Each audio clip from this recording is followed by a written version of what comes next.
Imagine attending a vital climate conference and the venue is flooded.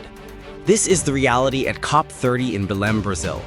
Heavy rains caused extreme flooding on the opening day, impacting a city with over 50,000 participants from 190 countries.